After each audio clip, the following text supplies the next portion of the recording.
شروع اللہ کا نام لے کر جو بڑا مہربان نہایت رحم والا ہے۔ سب طرح کی تعریف اللہ ہی کے لیے ہے جو تمام مخلوقات کا پروردگار ہے، بڑا مہربان نہایت رحم والا، انصاف کے دن کا حاکم۔ اے پروردگار، ہم تیری ہی عبادت کرتے ہیں اور تجھی سے مدد مانگتے ہیں۔ ہم کو سیدھے رستے چلا، ان لوگوں کے رستے جن پر تو اپنا فضل و کرم کرتا رہا، نہ ان کے جن پر غصے ہوتا رہا، اور نہ گمراہوں کے۔ آمین۔ اللہ کا نام لے کر جو بڑا مہربان نہایت رحم والا ہے۔ الف لام میم، یہ کتاب یعنی قرآن مجید، اس میں کچھ شک نہیں کہ اللہ کا کلام ہے، پرہیزگاروں کے لیے رہنما ہے، جو غیب پر ایمان لاتے اور آداب کے ساتھ نماز پڑھتے اور جو کچھ ہم نے ان کو عطا فرمایا ہے اس میں سے خرچ کرتے ہیں، اور جو کتاب اے پیغمبر تم پر نازل ہوئی اور جو کتابیں تم سے پہلے پیغمبروں پر نازل ہوئیں سب پر ایمان لاتے اور آخرت کا یقین رکھتے ہیں۔ یہی لوگ اپنے پروردگار کی طرف سے آئی ہوئی ہدایت پر ہیں اور یہی لوگ کامیاب ہیں۔ جو لوگ کافر ہیں انہیں تم نصیحت کرو یا نہ کرو ان کے لیے برابر ہے، وہ ایمان نہیں لانے کے۔ اللہ نے ان کے دلوں اور کانوں پر مہر لگا رکھی ہے اور ان کی آنکھوں پر پردہ پڑا ہوا ہے اور ان کے لیے بڑا عذاب تیار ہے۔ اور بعض لوگ ایسے ہیں جو کہتے ہیں کہ ہم اللہ پر اور روز آخر پر ایمان رکھتے ہیں، حالانکہ وہ ایمان نہیں رکھتے۔ یہ اپنے خیال میں اللہ کو اور مومنوں کو دھوکہ دیتے ہیں، مگر حقیقت میں اپنے سوا کسی کو دھوکہ نہیں دیتے اور اس سے بے خبر۔ ان کے دلوں میں کفر کا مرض تھا، اللہ نے ان کا مرض اور زیادہ کر دیا اور ان کے جھوٹ بولنے کے سبب ان کو دکھ دینے والا عذاب ہوگا۔ اور جب ان سے کہا جاتا ہے کہ زمین میں فساد نہ ڈالو تو کہتے ہیں کہ ہم تو اصلاح کرنے والے ہیں، دیکھو یہ بلا شبہ مفسد ہیں لیکن خبر نہیں رکھتے۔ اور جب ان سے کہا جاتا ہے کہ جس طرح اور لوگ ایمان لے آئے تم بھی ایمان لے آؤ تو کہتے ہیں بھلا جس طرح بے وقوف ایمان لے آئے ہیں اسی طرح ہم بھی ایمان لے آئیں۔ سن لو کہ یہی بے وقوف ہیں لیکن نہیں جانتے۔ یہ لوگ جب مومنوں سے ملتے ہیں تو کہتے ہیں کہ ہم ایمان لے آئے ہیں، اور جب اپنے شیطانوں میں جاتے ہیں تو ان سے کہتے ہیں کہ ہم تمہارے ساتھ ہیں، اور مسلمانوں سے تو ہم ہنسی کیا کرتے ہیں۔ ان منافقوں سے اللہ ہنسی کرتا ہے اور انہیں مہلت دیا جاتا ہے کہ شرارت و سرکشی میں پڑے بہک رہے۔ یہ وہ لوگ ہیں جنہوں نے ہدایت چھوڑ کر گمراہی خریدی، تو نہ تو ان کی تجارت ہی نے کچھ نفع دیا اور نہ یہ ہدایت یاب ہی ہوئے۔ ان کی مثال اس شخص کی سی ہے جس نے شب تاریک میں آگ جلائی، جب آگ نے اس کے ارد گرد کی چیزیں روشن کی تو اللہ نے ان لوگوں کی روشنی زائل کر دی اور ان کو اندھیروں میں چھوڑ دیا کہ کچھ نہیں دیکھتے۔ یہ بہرے ہیں، گونگے ہیں، اندھے ہیں کہ کسی طرح سیدھے رستے کی طرف لوٹ ہی نہیں سکتے۔ یا ان کی مثال میں کسی ہے کہ آسمان سے برس رہا ہو اور اس میں اندھیرے پر اندھیرا چھا رہا ہو اور بادل گرج رہا ہو اور بجلی کوند رہی ہو تو یہ کڑک سے ڈر کر موت کے خوف سے کانوں میں انگلیاں دے لے۔ اور اللہ کافروں کو ہر طرف سے گھیرے ہوئے ہے، قریب ہے کہ بجلی کی چمک ان کی آنکھوں کی بصارت کو اچک لے جائے۔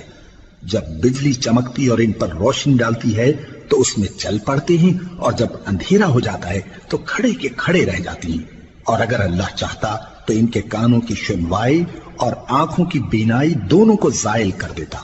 بلا شبہ اللہ ہر چیز پر قادر ہے۔ لوگو اپنے پروردگار کی عبادت کرو جس نے تم کو اور تم سے پہلے لوگوں کو پیدا کیا تاکہ تم اس کے عذاب سے بچو، جس نے تمہارے لیے زمین کو بچھونا اور آسمان کو چھت بنایا اور آسمان سے مے برسا کر تمہارے کھانے کے لیے انواع و اقسام کے میوے پیدا کیے۔ پس کسی کو اللہ کا ہمسر نہ بناؤ اور تم جانتے تو ہو۔ اور اگر تم کو اس کتاب میں جو ہم نے اپنے بندے پر نازل فرمائی ہے کچھ شک ہو تو اسی طرح کی ایک صورت تم بھی بنا لاؤ، اور اللہ کے سوا جو تمہارے مددگار ہوں ان کو بھی بلا لو اگر تم سچے ہو۔ پھر اگر ایسا نہ کر سکو اور ہرگز نہیں کر سکو گے تو اس آگ سے ڈرو جس کا ایندھن آدمی اور پتھر ہوں گے اور جو کافروں کے لیے تیار کی گئی ہے۔ اور جو لوگ ایمان لائے اور نیک عمل کرتے رہے ان کو خوشخبری سنا دو کہ ان کے لیے نعمت کے باغ ہیں جن کے نیچے نہریں بہہ رہی ہیں۔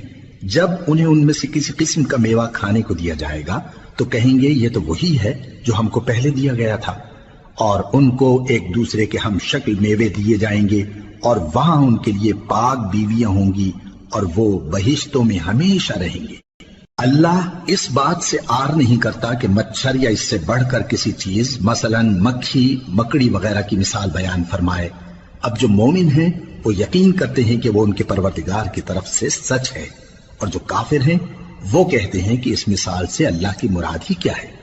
اس سے اللہ بہتوں کو گمراہ کرتا ہے اور بہتوں کو ہدایت بخشتا ہے، اور گمراہ بھی کرتا ہے تو نافرمانوں ہی کو، جو اللہ کے اقرار کو مضبوط کرنے کے بعد توڑ دیتے ہیں، اور جس چیز یعنی رشتہ قرابت کے جوڑے رکھنے کا اللہ نے حکم دیا ہے اس کو قطع کیے ڈالتے ہیں اور زمین میں خرابی کرتے ہیں۔ یہی لوگ نقصان اٹھانے والے ہیں۔ کافرو، تم اللہ سے کیوں کر منکر ہو سکتے ہو؟ جس حال میں کہ تم بے جان تھے تو اس نے تم کو جان بخشی، پھر وہی تم کو مارتا ہے، پھر وہی تم کو زندہ کرے گا، پھر تم اسی کی طرف لوٹائے جاؤ گے۔ وہی تو ہے جس نے سب چیزیں جو زمین میں ہیں تمہارے لیے پیدا کی، پھر آسمانوں کی طرف متوجہ ہوا تو ان کو ٹھیک ٹھیک 7 آسمان بنا دیا، اور وہ ہر چیز سے خبردار ہے۔ اور وہ وقت یاد کرنے کے قابل ہے جب تمہارے پروردگار نے فرشتوں سے فرمایا کہ میں زمین میں اپنا نائب بنانے والا ہوں۔ انہوں نے کہا، کیا تو اس میں ایسے شخص کو نائب بنانا چاہتا ہے جو خرابیاں کرے اور کچھ تو خون کرتا پھرے؟ اور ہم تیری تعریف کے ساتھ تسبیح و تقدیس کرتے رہتے ہیں۔ فرمایا، میں وہ باتیں جانتا ہوں جو تم نہیں جانتے۔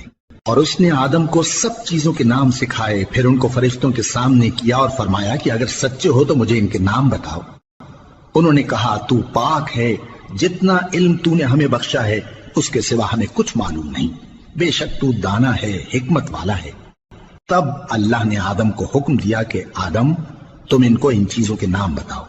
سو جب انہوں نے ان کو ان کے نام بتائے تو فرشتوں سے فرمایا، کیا میں نے تم سے نہیں کہا تھا کہ میں آسمانوں اور زمین کی سب پوشیدہ باتیں جانتا ہوں، اور جو تم ظاہر کرتے ہو اور جو پوشیدہ کرتے ہو سب مجھ کو معلوم۔ اور جب ہم نے فرشتوں کو حکم دیا کہ آدم کے آگے سجدہ کرو تو وہ سب سجدے میں گر پڑے مگر شیطان نے انکار کیا اور غرور میں آ کر کافر بن گیا۔ اور ہم نے کہا کہ اے آدم، تم اور تمہاری بیوی بہشت میں رہو اور جہاں سے چاہو بے روک ٹوک کھاؤ پیو، لیکن اس درخت کے پاس نہ جانا، نہیں تو ظالموں میں ہو جاؤ۔